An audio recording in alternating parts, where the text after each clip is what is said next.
Good evening again, Redbox family. I'm going to go over, as promised in the last video, the news article that I wanted to share with you, as well as, if you stay to the end, you'll get the Ortex update. And just wait until you see what they're saying now. I can't wait to share it with you. So, without further ado, let me bring it up.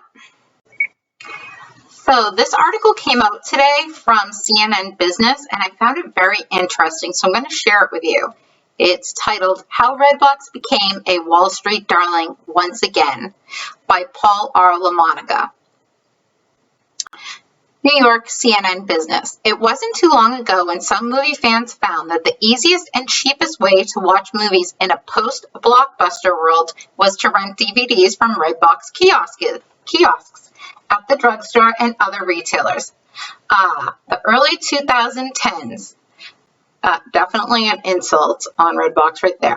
The rise of Netflix and other streaming services pretty much killed that business though.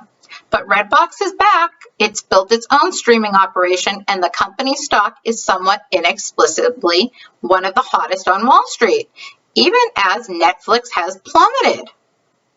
Bullish. Shares of Redbox are up more than 20% this year, about 55% in the past month, and nearly 200% in the past 3 months. That's in stark contrast to the 70% plunge for Netflix, and the worst stock in the S&P 500. Disney, which has its own, the vaunted Disney Plus streaming service, is down 40%, making it the biggest dog of the Dow. Guys, do you see how huge this is?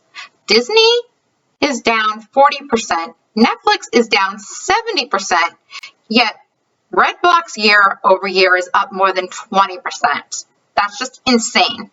Goes to show you what the power of retail we really have. Okay, continuing on.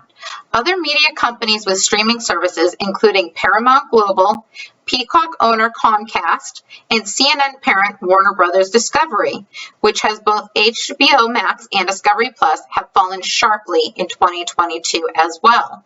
Now there is concern that there are too many streamers chasing too few customers. Apple and Amazon have streaming services too. Disney also owns Hulu.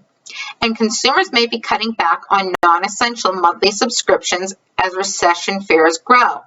Again, guys, another reason that Redbox is bullish is because they don't have monthly subscription fees.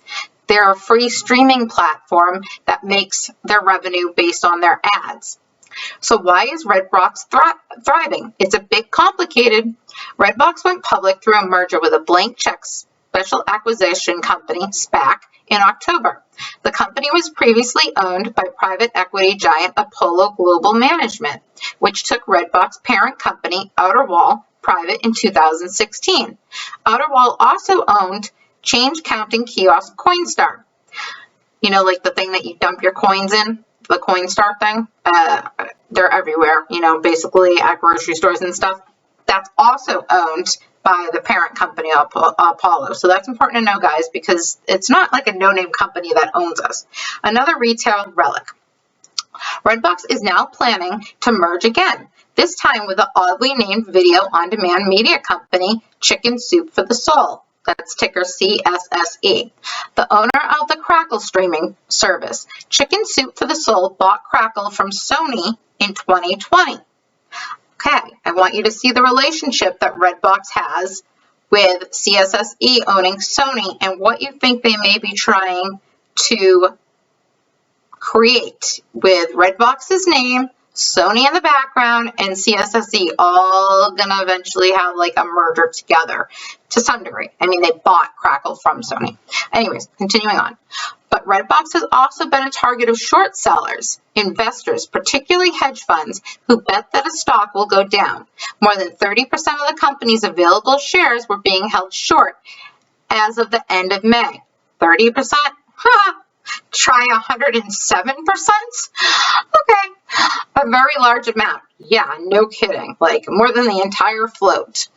And it's the interest from the shorts, strangely enough, that may be helping to lift Redbox stock. It seems that Redbox has become a favorite of the Reddit meme stock crowd, those investors that have helped boost GameStop and AMC, and most recently, bankrupt makeup giant Revlon, Rev. A quick look at the Redbox subreddit shows that the company is getting support from individual investors who are buying the stock in order to squeeze, quote unquote, the shorts.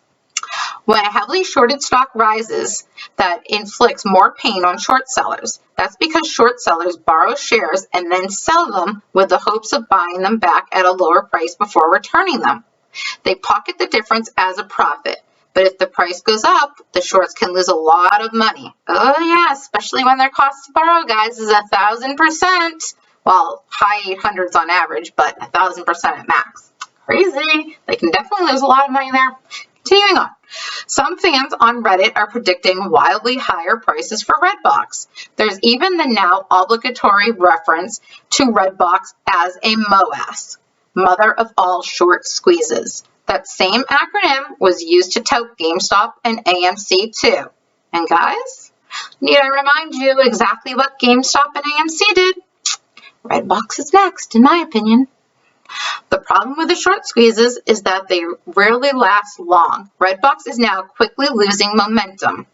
The stock fell more than 10% Thursday to around $9 and is now down about 40% from a recent high of just under $15 a share in mid-June. Gee, funny, I could have sworn the recent high was $18, but continuing on. The Redbox squeeze may have been fun while it lasted, but make no mistake, the company is not the next Netflix or Disney.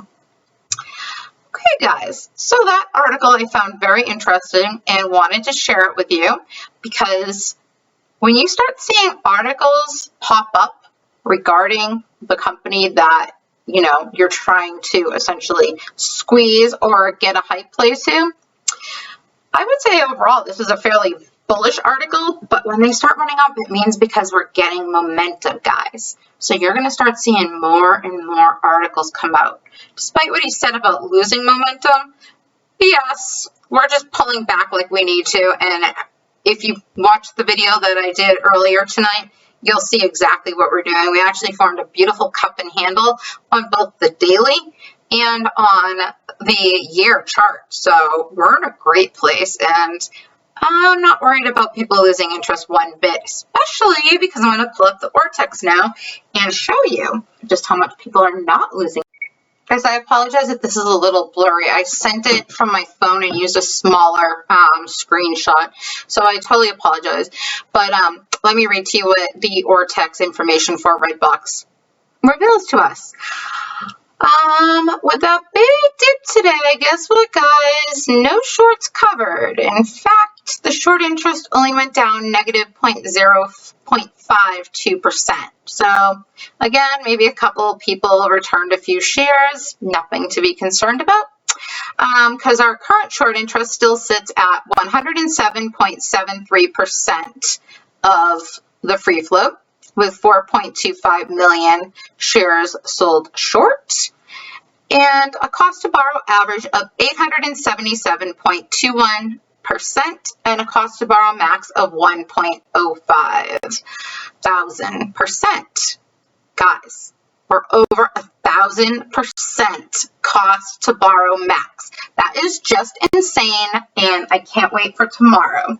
If you haven't already, please watch my other Redbox video because I go into what I'm seeing on the chart, the technical analysis, and please don't forget to like and subscribe. Thank you. Have a great night, guys.